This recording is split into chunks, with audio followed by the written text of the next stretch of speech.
Good morning. We are extremely pleased that you are here. It is good to come together for the purpose of co-creating. Do you agree? Yes. You're knowing what you're wanting? Yes. It moves around a bit, yes. You are appreciating the expansion of your desire? Oh, you felt such eagerness for standing right on this leading edge spot prior to your emergence into it, for that very thing, for that feeling of expansion. You knew that you are an eternal being.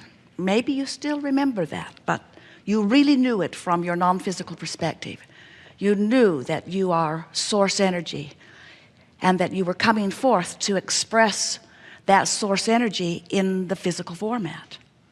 And you knew that you weren't coming forth as substandard, as flawed, as unworthy to try to prove worthiness. You were fully worthy and knew it. And the reason that you came forth into this physical experience was not because you needed to, but because you wanted to.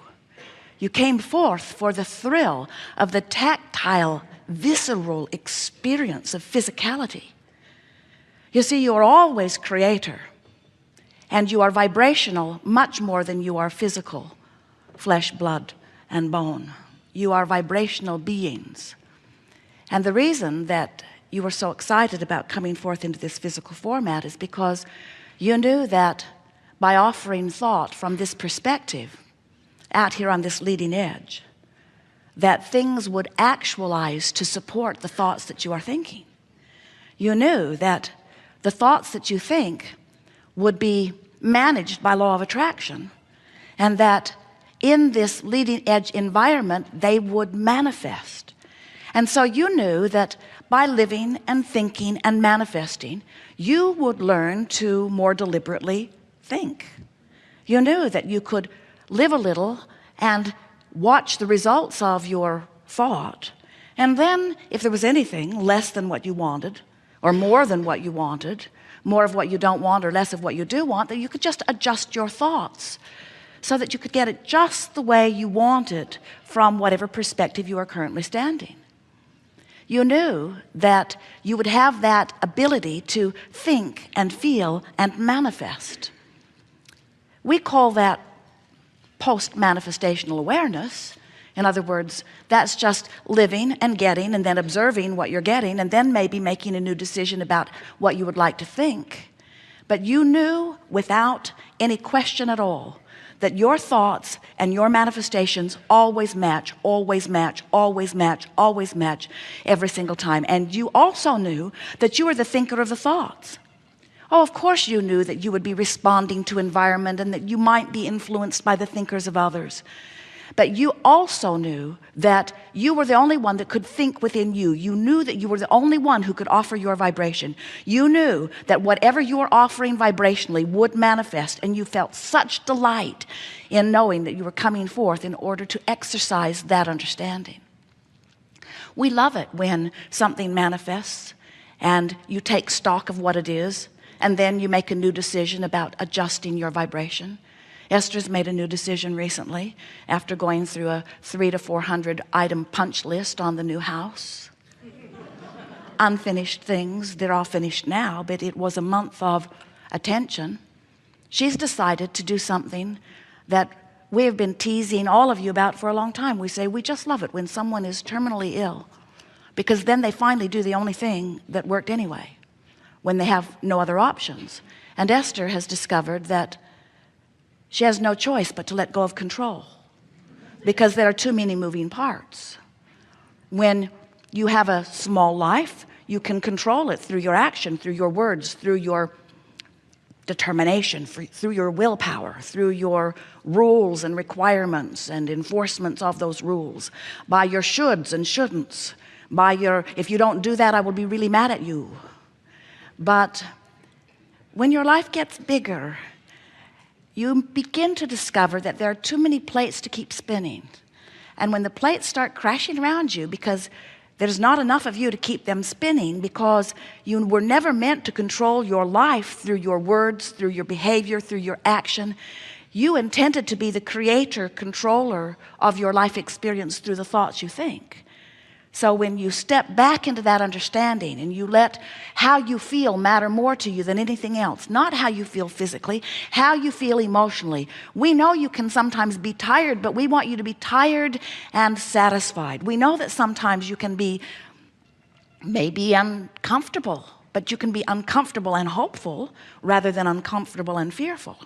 In other words, when you decide that the way you feel emotionally really matters to you, and you make a decision to monitor your feelings and catch them in the earlier subtle stages and head them in more directions of what feels good, now you have harnessed what you knew you would be born with, your guidance system, and most important of all, your pre-manifestational awareness. In other words, you don't feel negative emotion, negative emotion, negative emotion, negative emotion, and then have something turn out bright and fluffy. Frisky, good feeling things don't come from bad feeling emotions. You just don't have happy endings to unpleasant journeys. You got to decide that never mind focusing on the ending, get focused upon where you are and decide to make it feel as good as you can make it feel from where you are. And when you make the decision that you care about how you feel, and regardless of what's going on, there could be 100 really good things happening, and you could be one of those people that finds one thing that isn't going well, and you could focus on it and make yourself miserable. Or you could be someone who currently has 100 things not going very well and one thing that is, and you could be one of those people that focuses upon that one thing that's going well, and by focusing upon that one thing that goes well, you hold yourself in vibrational alignment with that one thing that goes well. You use that good feeling thing to set the tone of your being, and now your point of attraction has shifted to include only other good feeling things. Somehow, somewhere along your physical trail, many of you have come to believe that it's your job to sift through the details of your life and put, or of the world, or of your spouse's life, or of somebody that you care about, and put them in piles. Well, these are the good things, and these are the terrible things, and these are the I could live with it but don't want to things. And we want to say to you, don't sort your manifestations into piles. Make a decision to get right at the core of where it all starts from, at the headwaters, so to speak, of your creation. Make a decision that you care about how you feel, and that you will reach for the thoughts that feel as good as you can get them to feel from where you are. Now, we know sometimes you're standing in a place where it doesn't feel like there are that many really good feeling options. But there are better feeling options from where you stand, no matter where you stand. And if you are determined to find the better feeling option, what happens is you shift your vibration just a little bit. Now, most of you don't really understand how valuable that is, because you don't really understand, most of you, that you are vibrational beings, and that the vibration of your being, which is referenced to you through your mood or attitude, is your center point. It's your point of attraction. If you could just get it, that how you feel matters so much, that if you would give how you feel your undivided attention, not with the attitude that somebody else should be different because, oh, when I look at you, I don't feel as good as I felt before I looked at you. I was feeling pretty good, and then you called me or you come by, and then I looked at you, and as I gave my attention to you, now I don't feel very good, so it's up to you to do something different so that I can feel better. And we say, how's that going? But when you come to an awareness that how you feel is about what you focus upon, and no matter who's coming by, no matter what they're saying, no matter what's coming to you by way of email or telephone or mail or however it's getting to you, no matter how it's coming, you have the option of taking it hard or taking it easy, of making the worst of it or making the best of it, of giving it your undivided attention, of giving it very little of your attention. You have more control over your focus than most of you have been exercising. And when you begin caring about how you feel more than everything else put together, so that you exercise your ability to focus upon things that do feel good, you begin to discover that in every particle of the universe, there is that which is wanted and lack of it. In every conversation is that which you want and that which you don't. In every person, in every point in time, in every room, there's a squeaking thing we could all do without. In every room,